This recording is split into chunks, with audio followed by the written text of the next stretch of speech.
I am Kim Churchill. I'm a singer-songwriter from Merimbula on the far south coast, and I travel around in my camper van and I play music for people.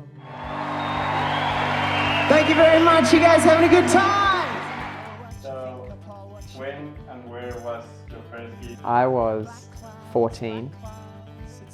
Somebody had suggested that I try busking, and so I went down to the Merimbula farmers markets and I set up kind of close enough that it felt like I was busking, but far enough away that nobody would see me because I was terrified. I was so nervous.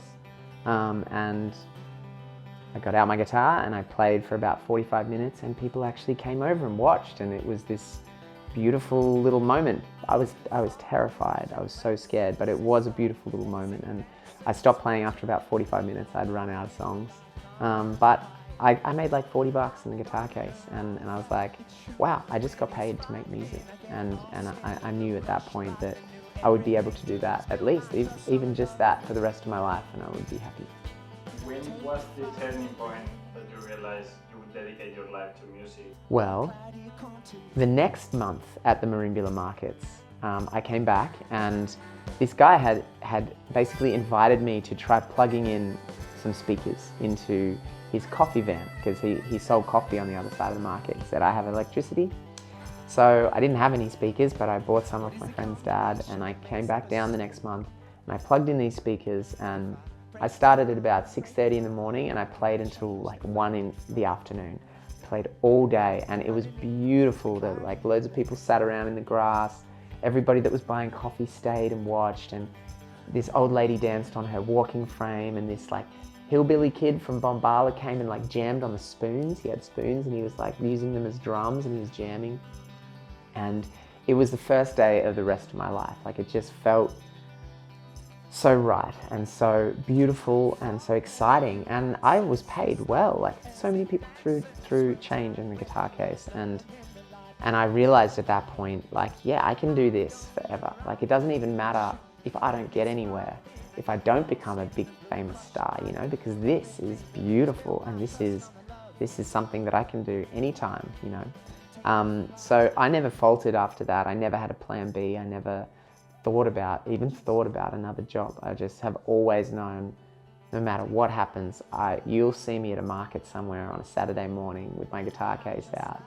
And I think knowing that's there, I go off in search of my bigger dreams and playing these big stages, playing big festivals and stuff like that. And it's enjoyable, it's fun to experience and to play with. And I'm not scared that it'll disappear or like determined to get more of that or more fame or anything. I'm so happy just to enjoy it as it comes and goes. So tell us a bit more about the challenges of being a musician. Well, it's funny, my guitar teacher put it really, really well. The music industry, there's a lot of money in the music industry, but not a lot goes to the musicians, which is a crazy thought, but it's the truth. So over the years, I have had to learn a lot about how people will come in and try to influence what you're doing in order to make money out of you. And a lot of these things, you don't understand they're happening, you know. I'm still paying back record labels for dinners that they invited radio people and TV people from 10 years ago, you know. I don't see any money from Window to the Sky, for example. So the challenge comes when all of these people come around you and they say, you're going to be a big star, we're going to make you famous. And you say, amazing, that's what I've always wanted, let's do it. And then you sign all these contracts and you do all these things, and then all of a sudden you don't even get to create the music that you would if you were by yourself. You know, you're dressed up in a weird leather jacket being told, don't bore us, get to the chorus. You know, you've got to get to the chorus in the first 30 seconds of the song.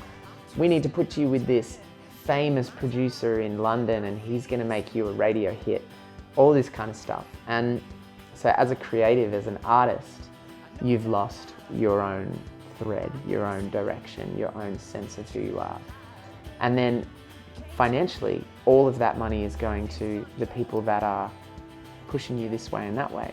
So you end up broke and confused and it took me a long time to learn that, and to rise above those challenges. I took over my own business. I took over management. I took over the record label side of things. I live in my van and I do it all myself. And that's been a really hard journey to say no to things, to let people go, to rise to the occasion of owning my own company and running my own business, and to do all of that. But those challenges have made me happier and have given me a lot more freedom as an artist to do what I want, and have connected me to the people that really care in a way where there's clear dialogue. We can talk to each other. It's not like a record label tells me what to say and then it gets said in a certain way and the person that likes my music hears that. It's like the person that likes my music talks directly to me, and I can say to them all the things that I'm feeling and express my music straight to them, that's a beautiful journey, and the challenges that led me to that, totally worth it. It relates a bit with us in the sense of remaining a boutique clothing brand Yes. versus listening to, investors Yeah. or entertaining, big buyers I bet. or wholesale. Yeah. That they end up driving your business in the sense of this is what needs to be designed, Yeah. this is how it needs to look, Yeah. and the end, Yeah. you end up in a spiral that is hard to Exactly. break, It sounds exactly the same. It's basically these big engines that come in and they tell you, well, we're going to make Ottway this huge, exciting brand. You're going to be rich. It's going to be everywhere. And you say, oh, that sounds great. And then all of a sudden you have no say in your designs. You can't keep it quality. You can't do all of these things. It's so similar. It's so similar. Anything you do, like the expenses of it, like Yep. when here or there. Yep, we need to do this, we need to do that. And then you get lost because you just like designing clothing and going where you're this tiny little voice inside you that says, oh, I would like to do some kind of winter jacket like this one, That voice is just shut off, and it's like, what are these big companies going to want for us to do next? How are we going to do that? And yeah, it's so similar, but it's so much about saying no, isn't it? And just saying no and just believing in yourself and your vision. And then people have such a deeper connection. The people that love Ottway, the people that love my music, they have a deep connection, and that's so much more important than being 2 times as successful or there being 2 times as many people wearing the Ottway jacket down the street. Because what's the ultimate success in life? Yeah. Being famous, being rich, or actually having a fulfilling life Exactly. that you can enjoy and that you can basically live it on your own terms, Yeah. not of someone else's terms. Yeah. So, Yeah. Yeah. and if you zoom out, Yeah. that's what ultimately what you want. Yeah. Yeah. And life is long, so you can take a long time doing it. I feel like the big companies or the big record labels, they tell you that it's all going to happen right away, and part of you wants it, but life life is so long. Like, you don't want to achieve all of your goals too quickly or you'll be bored. What would you do? I think we, as well, sometimes we overestimate what we can do in a year. We think we can do a lot of things, Yeah.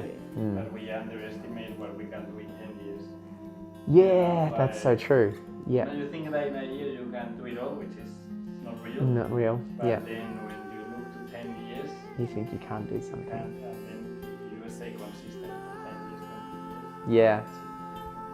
That's beautiful. That's a really good point. And often I imagine if you look back at where you were 10 years ago, you can go, oh my God, I can't believe how much has happened in that 10 years. That's when you actually write it all down. And I guess it's important to consider looking forward as well. I look at my career as 60 years. So what do I need to do now? What do I want to do now that will help me be traveling to Brunswick Heads in 45 years' time and playing a gig and it being a beautiful gig and me being happily on tour, So yeah, I think it's important to look at that bigger picture, and a lot of it is saying positive no's, saying no in a positive way to your big yes, whatever your big yes is. Yeah. So that leads us to the next question is, what footprint would you like to leave behind your music? In that 60 years career. It's an interesting metaphor, what kind of footprint would you leave behind? Because whenever I think of leaving behind a footprint, it's a light one in the sand that gets washed away by the tide. But with my music, I always hope that people will remember it, that. But I think the most important thing to offer is an opportunity for people to express and learn about themselves and to help them with the challenges of life and the grief, the sadness, the happiness, all of it, but to give them a way to express that and to feel it. I always say, if somebody comes to my gig, I want them to have the opportunity to laugh, the opportunity to cry, and the opportunity to dance. And if all of three of those things can happen, then I've helped that person. That's a good day when you laugh and you cry and you dance all in the same day. So I always hope that my music will give people the opportunity to do that. And if it lasts a long time, if it lasts after I'm gone, then I hope that's how it lasts. And if it doesn't, and it's a footprint that gets washed away by the tide, I'm cool with that too. I'll be gone. I read this line in a book. One of the characters said that failure is the mark of a life well lived. And it dawned on me, we're meant to fail.